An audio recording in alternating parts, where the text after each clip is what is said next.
Hi friend, নমস্কার বন্ধুরা। এই যে দেখতে পাচ্ছ যে পাথরকুচির ফুলের মধ্যে কিন্তু বীজ আছে। এই যে ফুলগুলো শুকিয়ে গেছে, এই ফুলগুলো শুকিয়ে গেলে কিন্তু এর মধ্যে এই যে দেখতে পাচ্ছ এটা কিন্তু বীজ আছে। এই বীজগুলো প্রত্যেকটার মধ্যে বীজ আছে। তাও আমরা এই পাথরকুচি গাছের বীজ কালেকশন করার আমাদের প্রয়োজন হয় না। এবার কারণটা বলে দিচ্ছি বন্ধুরা। বীজ হওয়া সত্ত্বেও আমরা বীজ কালেকশন করি না। কারণটা কি?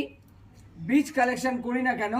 পাথরকুচির এই যে পাথরকুচির পাতা যদি ঝুড়া মাটিতে, যে মিডিয়াটা আমরা তৈরি করি গাছ তৈরি করার জন্য, যে কোনো নর্মাল মাটিতে, বেশি তাতে সার দেওয়ার প্রয়োজন নেই। নর্মাল মাটিতে আমরা যদি এটা হালকা মাটিতে রেখে উপর দিয়ে হালকা ঝুড়ো মাটি দিয়ে দিই, অল্প জল দিয়ে ভিজিয়ে দিতে হবে।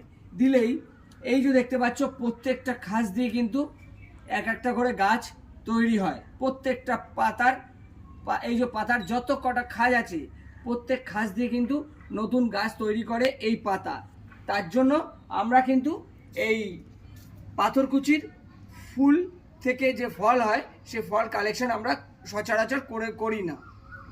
নমস্কার বন্ধুরা, মনে রাখবেন যে পাথরকুচির পাতা থেকেই গাছ তৈরি করা যাবে। ভিডিওটি ভালো লাগলে লাইক, শেয়ার, কমেন্টস করে সাপোর্ট করে আমার পাশে থাকবেন। নমস্কার বন্ধুরা।